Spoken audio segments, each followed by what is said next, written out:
Welcome, friends, to the World Multicultural Festival in Canada 2020.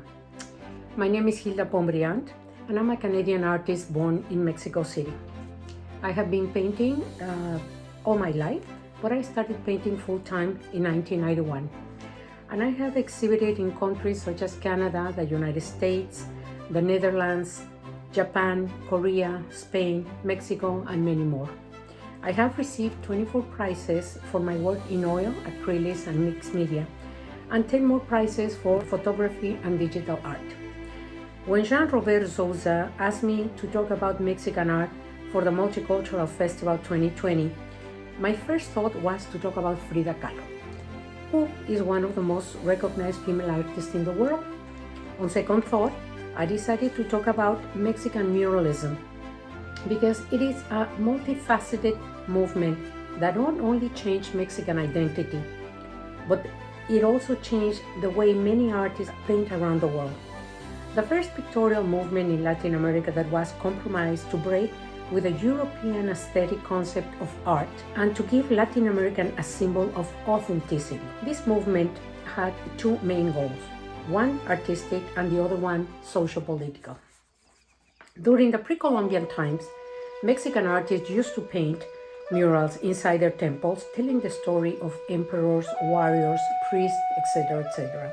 Proof of that can be found in the archaeological sites in the Yucatan Peninsula, where the Mayas were recording their everyday life, their ceremonies, their deities, their sports, and their food. On the other hand, we can also admire beautiful murals in the archaeological sites of Teotihuacan, where they even use precious stones for the eyes of the people painted on the murals.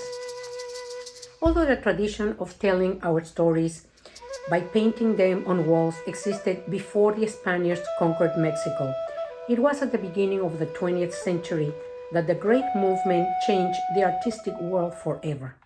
The muralist movement was born in Mexico in 1922 from a manifesto written by David Alfaro Siqueiros. It is very important because it transcends the artistic part to become a social and political propaganda talking about the post-revolutionary movement. A group of intellectual painters decided to follow Siqueiros' manifesto. Rivera and Siqueiros started developing the idea of transforming Mexican art coming from a social movement. Art had to reflect Latin American culture. It had to be seen by the general public because it was about people and for the people. Porfirio Díaz's dictatorship ended with the Mexican Revolution, and that brought new social expectations which demanded human rights for the indigenous people. Murals became an instrument to promote the ideas of the revolution and reestablish a new frame for the working class. This movement changed not only the perception of Mexican identity, but also helped to find techniques that help artists all over the world. When Álvaro Obregón became president, many changes took place. He hired José Vasconcelos as Minister of Education in 1921, and when he found out that 90% of the population was illiterate, he tried to find a way to teach people a simple way to learn. Other changes included 3 million hectares of land were redistributed to peasants, education was given a boost, and a budget was assigned to the arts. José Vasconcelos sponsored Dr. Adolf Gerardo Murillo, who was considered the father of muralism in Mexico. He founded the Art Center in Mexico, which was looking for the creation of a national style of art, using modern principles to express ideas in murals. He invited several young artists, such as Diego Rivera, Roberto Montenegro, José Clemente Orozco, Federico Cantú, Ramón Alba, David Alfaro Siqueiros, Rufino Tamayo, Juan O'Gorman, Pablo O'Higgins, and Ernesto Ríos Ochoa. In 1922, this group of artists called Sindicato Revolucionario de Obreros Técnicos y Plásticos was born, and they decided to express their socialist ideas through art and muralism. They also wanted to include crafts, men, wood carvers, and textile workers who were not considered artists. All this made people understand the importance of murals and feel part of this social movement. To inform people about the group, they started publishing a weekly paper called El Machete. In 1923, muralism became well known in Mexico and overseas. The three great ones, David Alfaro Siqueiros, Diego Rivera, and José Clemente Orozco, kept on painting using the funds of the Ministry of Education, directed by José Vasconcelos, until he was substituted by José Manuel Puig, who decided to help only Diego Rivera. Mexican muralists did not approve the classic way to paint, bourgeoisie, which included the European ideal of religious scenes, mythology, landscapes, and portraits. Mexican artists were determined to create a completely different school of art. It was then that they decided to include the struggle of classes as their main theme for murals. Since murals had a didactic function telling people about their history and their culture, they stopped being painted inside buildings to be painted on external walls. Therefore, artists were supposed to find new techniques, and they developed new paints which were more resistant to external climate conditions. The new acrylic paint was born in Mexico, and it was a lot more versatile and resisted climate conditions. This movement not only redefined Mexican identity, but it also changed the way people painted around the world. At the beginning, murals were executed in techniques including fresco, encaustic, tiles, relief. The most initiative artist was David Alfaro Siqueiros, who worked with pyroxylene, a commercial lacquer, and he was one of the first ones to use airbrush to paint murals. One of the most famous murals was The Man at the Crossroads, asked to be painted by Nelson Rockefeller in New York City.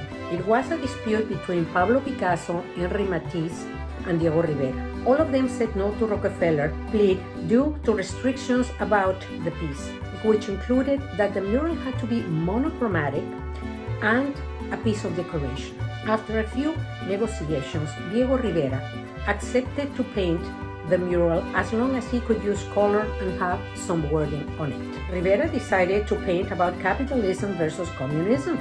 On one side, technology showing Charles Darwin and the theory of evolution, as well as low-class people being repressed by the high class. On the other side, he painted a socialist world with Frederick Engels, Karl Marx, and Leon Trotsky. The other side had Lenin in the middle, with his hand supported by a Russian and an African-American soldier to represent the unity of the nation. Although Rivera explained his political views to Rockefeller before beginning to paint the mural, Rockefeller asked him to change it once it had been finished. Diego Rivera decided not to change it, and the mural was destroyed. After this incident, Diego was not allowed to paint in the United States anymore, which caused the artistic community in New York to take action. Some abstract expressionists got together to discuss about what had happened regarding politics, freedom of expression, and public art. A year later, Diego Rivera painted the same mural at the Palacio de Bellas Artes in Mexico City. In this mural, he tried to represent communism, the communist movement, as a symbol of hope. This was very representative of Rivera and Trotsky's friendship, who was exiled in Mexico by Stalin's order after Lenin's death.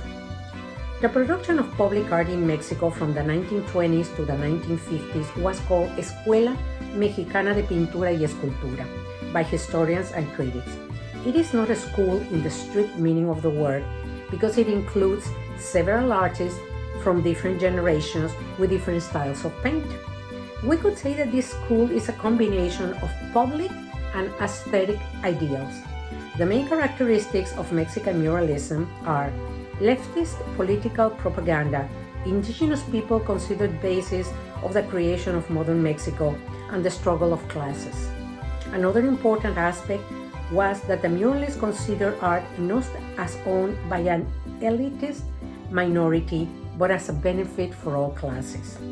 Although their ideals were similar, their techniques were completely different, and people can tell who painted each mural even without looking at the signature. It is very important to emphasize that Mexican muralism changed how people thought about indigenous people, letting people know about their culture and history. The movement changed the history of the world, not only in Mexico, but worldwide, because they showed relevant social problems and tried to make art accessible to every individual, provoking a social conscience. I hope you enjoyed this little piece about a great movement most people know about, but I hope you enjoyed also the pictures of the beautiful murals that we have all over Mexico. If you have any questions, do not hesitate to contact me through my Facebook page, Gilda Pontbriand Art, or through my website, www.gildarte.com. Thank you and have a wonderful festival. Bye-bye.